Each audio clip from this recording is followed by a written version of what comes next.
keep you too long, but before we close things down here, just give us here at the Voice of College Football your impressions of Big Ten Media Days, which you attended in Indianapolis. Just some basic highlights, favorite moments, experiences, what you learned perhaps about the inner workings of the Big Ten. I know USC fans would be interested in getting your impressions of, just what you saw from the Big Ten Conference, whether it was the commissioner, Tony Petitti, who's just several weeks into the job, or anything you saw from member schools, players, coaches, just any of the highlights that you took away from Big Ten Media Days in Indianapolis. So we talk so much football every day that I take away from those experiences not just, okay, what was said, but how was it said? What is the transparency level, the communication skills of these coaches, comparing and contrasting how they relate to the media? And here are some observations. Matt Rhule was the most fun to listen to. He was exceptional, just gregarious, wants to tell stories, tells you more than you need to know or asked, just loves sitting there, just telling stories and talking about just football stuff, just really good football stuff. It's also one of the rare times of the season that we get to hear coaches and players, especially the coaches, of course, because they've got the tenure in the conference, to talk about other coaches and programs in the conference. During the season, we hear they're just focused on their team. And then they'll tell you about the opponent that week. Just X's and O's. This is what they're showing us. But you get a lot of stories about Brett Bielema talking about Kirk Ferentz and them sitting on the porch having a beer when he worked for Kirk Ferentz, and how he learned football from those type of stories. Ryan Day is a master. I for all the news conferences that I listened to, but to sit like in the front row right in front of him, he is a master at coach speak. So he's not giving away any trade secrets, but he does very much respect the media in the way that he will give you a solid answer to every question. It will be thoughtful. It will be well explained. It's very well stated. I found it interesting to compare the approaches of Jim Harbaugh, who, of course, is facing a 4-game suspension, and we knew that was going to be the story, versus PJ Fleck, who is facing a number of allegations from former players concerning his treatment of players. Now, Jim Harbaugh pleaded the fifth. Can't talk, would love to talk, have nothing to be ashamed of, nothing to be embarrassed about, would love to tell you everything, but I can't.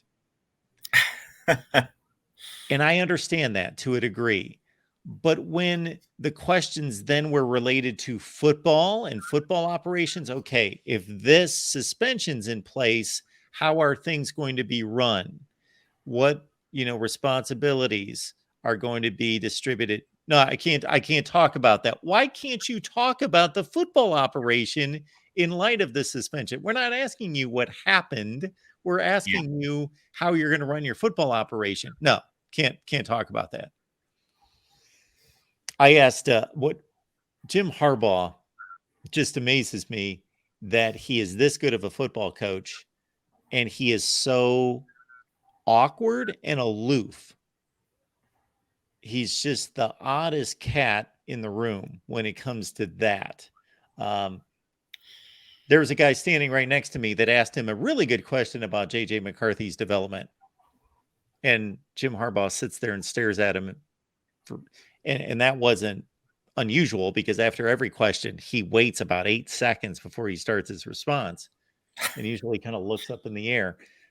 And he has to admit, and you've been in this situation, I've been in this situation, where you're in a discussion and you're zoned out and you didn't even listen to what the other person said. And you can usually fake it and get by. but Yeah. there's that time every so often where you can't because you have Yep. no idea. That's right. And Harbaugh had to say, my mind wasn't even here. I have no idea what you just said. Can you repeat that question? I'm sorry. I was thinking about something that's not even here. And I'm thinking, I think that's how he is most of the time in dealing with the media. He's just able to spit out something. Yeah. Yeah. He doesn't want to spend the energy on it. I asked him, I said, you were here in the same exact spot 2 years ago at Big Ten Media Days, and you said, we are going to beat Ohio State or I'm going to die trying. I said, how confident were you,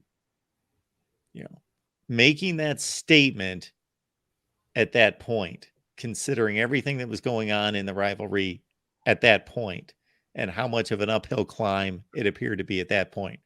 And he hesitated and then he chuckled and he said, luckily, I don't have to answer that question because we did it. So I don't have to, which led me to believe maybe he wasn't that confident. Yeah. That's what a logical person would assume. Yep. But it was a really good time. And PJ Fleck, with all those allegations, completely the opposite.